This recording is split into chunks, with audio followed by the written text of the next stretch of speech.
Breathe or die. I know it's so simple to say, but here, let me tell you a quick story. My senior season in college, I'll never forget this. There was a particular series that we were playing against Bryant University. Bryant University has some pretty good players that come out of it. And I was hitting really well at the time. And we got into the series, and they were pitching around me. Not to stroke my ego or anything, they were pitching around me, right? A lot of breaking balls, a lot of pitches all over the place. And I literally remember walking to the plate, completely blanking out, not remembering anything. And then the last pitch, breaking ball away, swinging at a strikeout, walking back to the dugout multiple times, doing it multiple times. And here's what happened after those at-bats. My coach moseys over to me. He's very monotone. He moseys over to me and he says, "Just gotta relax and breathe."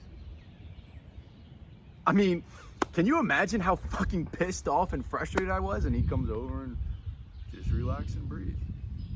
But we're all victims of this when we try to get to help our athletes, to help our team focus on their breath, focus on relaxation. So sometimes the worst thing we can do is actually tell them to relax and breathe, because it creates more stress. Like either they have to do it or the coach is annoying me. So we want to try to communicate it in a different way. So as a professional player still playing, if something was going not your way, right? Billy's a pitcher, obviously. If something wasn't going your way on the field and you're frustrated or pissed off about something, how would you want to be approached from a coach? That's a great question. That was a great story too. That's the first time I ever heard that. I like that. Truth, mosey over. It's laughable. Yeah. It's laughable now. Yeah.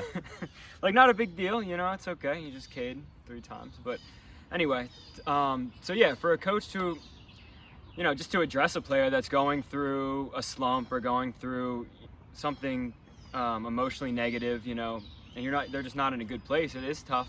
It's tough to be able to communicate to them without pissing them off, annoying them, and really providing them value, not where they're just going to be like, okay, yeah, you know, shake their head, look you in the eye, yes, but are they really listening? So how can we approach them? I think the biggest thing is to know what type of player they are and to know how to communicate to them and to know what they've responded to well in the past.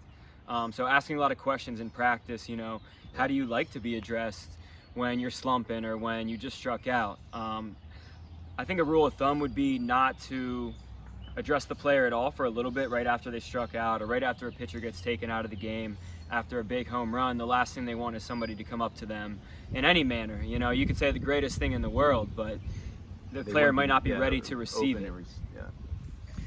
So I think that's a big thing, is letting them deal with it for a little bit, letting them get their emotions out, you know, flush the emotions so they can get back to whatever task at hand, supporting their teammates, getting ready to go back out in the field as a fielder or getting ready for their next day B. Give them a little time and then figure out what type of player they are.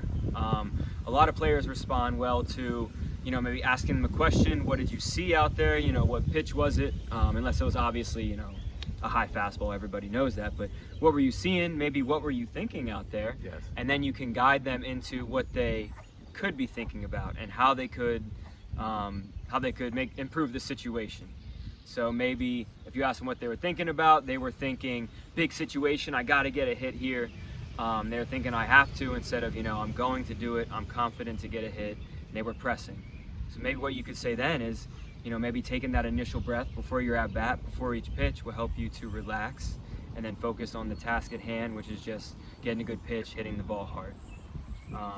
So knowing what type of player they are and not getting attacked by bugs, you know, would be great out here, especially. Yeah. But so how do you respond to the player who maybe goes into their shell and isn't all pissed off, but maybe just stays to themselves, and as you can tell, they're frustrated, but they don't know how to express it or what to do? Yeah, I wanna back it up for a very important point there. What happens when you ask yourself a question? Or what happens when somebody else asks you a question? What does your mind do? Where does your brain go? It completely changes the perspective. So Billy was talking about asking the player, talking to the player, asking him questions, or asking him, you know, how he could think about it a little bit differently. When we come over and it's framed in a do this type manner. Now, I think there's a time and place where, you know, they need straight, direct to the point instruction. And you need to tell them to do this. But in this context, if you can frame it in a question, then all of a sudden their brain starts to search for the answers. Whether they're pissed off or whether they're happy, when you're asked a question, your brain starts searching. It might not always be for a good answer, but it starts searching. So by asking questions like Billy's talking about, starts that process of reframing it in the athlete's mind. So we want to keep these videos short, compact, straight to the point. So there's going to be multiple modules in here, but we wanted to just give you that one nugget that you could take with you from this video, and you can start to implement it literally right now, immediately. You could pause this video, go with your team, and just start asking them questions instead of being, you know, my coach. Hey, relax, breathe, you know, and then obviously the way he said it, but we're going to dive into that in other videos. Appreciate you guys. We'll see you in the next video.